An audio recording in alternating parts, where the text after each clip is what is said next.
Time to take another look at the morning papers now. Here with me reviewing them this morning are the journalist and author Yasmin Alibhai-Brown and the broadcaster and journalist Afia Hagan, back again for a third go at the papers. Yeah. And we are going to revisit a story that we've discussed a bit in the previous hours, Afia, to begin with, because it's such an important story. Yeah. We've got teams on the ground there ourselves in Libya, and this is the coverage that you've seen in The Express on this really important story. So what's their take on it? Yeah, so this is the city of Derna that was hit by those, the dam bursting, the terrible storm, and it's estimated that a fifth of residents have died in the city. So as many as 1 in 5 people there have unfortunately died because of the flooding that hit the city, because of the bursting of the dam. The death toll could be up to 20,000. We could have 8,700 bodies in the rubble. And there's also claims that the UN Climate Agency, the World Meteorological Organization, said that they warned the city. So they gave them 72 hours notice and said, this storm is coming, your dams could burst. And the city didn't do anything about it. There's been issues with the infrastructure in that city for a long time, not maintaining the dams and perhaps spending money on other things, on mercenaries, on weapons, on whatever, instead of maintaining the dams and maintaining the infrastructure. But as the effects of climate change get worse and worse, we're going to see more things like this. And countries in the global south are going to be affected by climate change quicker and sooner than countries in the global north. So we have to make sure that things like dams and bridges are maintained. I mean, what can you do against heat? But against things like floods and storms, you know, those infrastructures are very, very important. But in a country like Libya, where there was a power vacuum, which means there now is bad governance, Derna, one part of the government doesn't acknowledge the city at all. One part of the government has complete control. But obviously, you know, there's infighting there as well. All these issues have made, for want of a better phrase, a perfect storm.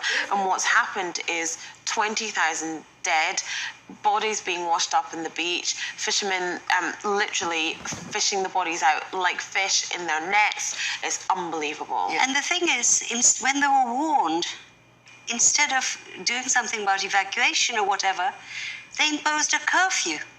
Yeah. So they, in effect, trapped people.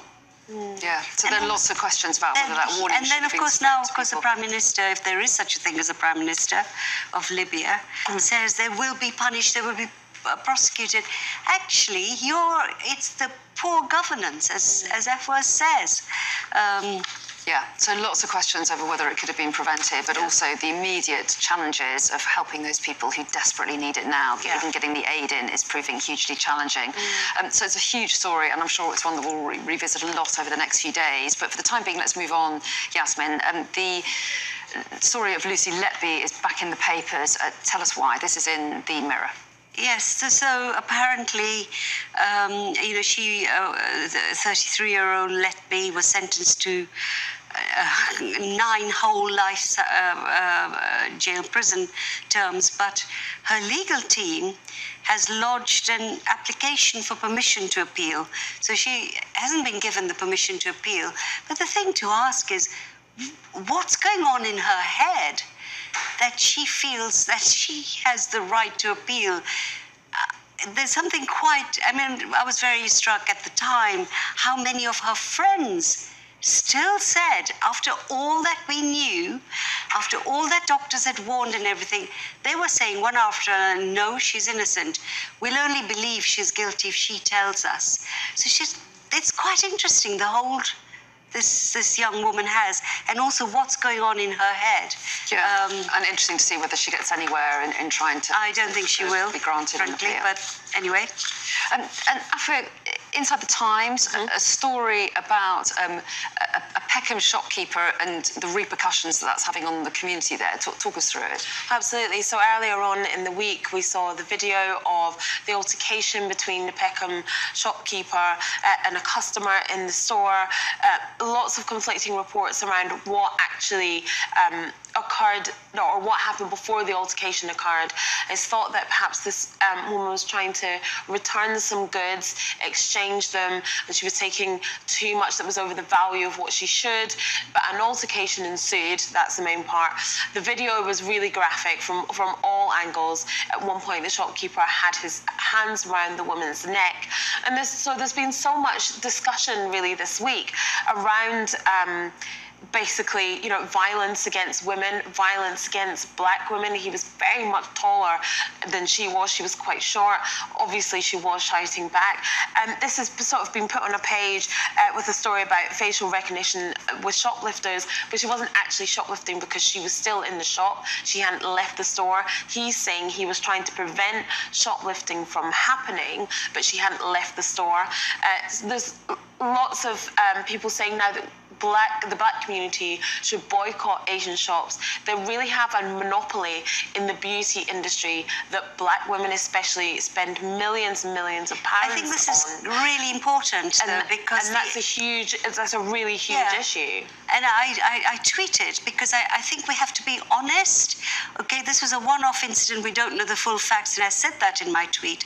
But what was very clear is that to me, in my view, he overreacted, and there has been there's a long history of, and I'm an Asian, I can say this, of our attitudes towards black people. We've never addressed it.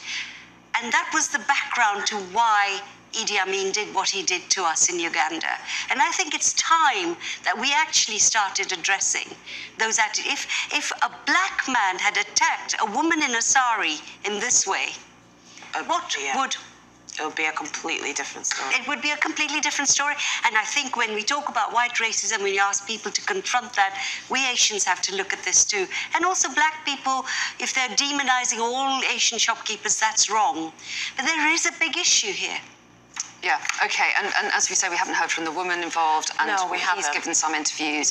But she was arrested and he wasn't. Yeah. That's right, he was interviewed under caution, I believe. We haven't heard her side of the story. That's right.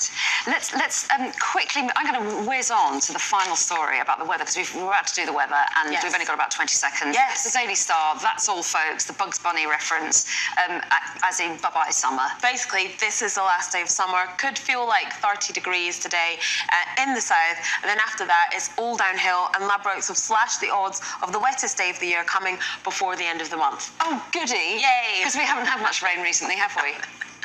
Anyway, lovely to see you both this morning. Thanks so much for your company and taking us through the papers. We'll get a more detailed view. We don't need it. Afia did it brilliantly, but a more detailed view of the weather now. Thanks so much.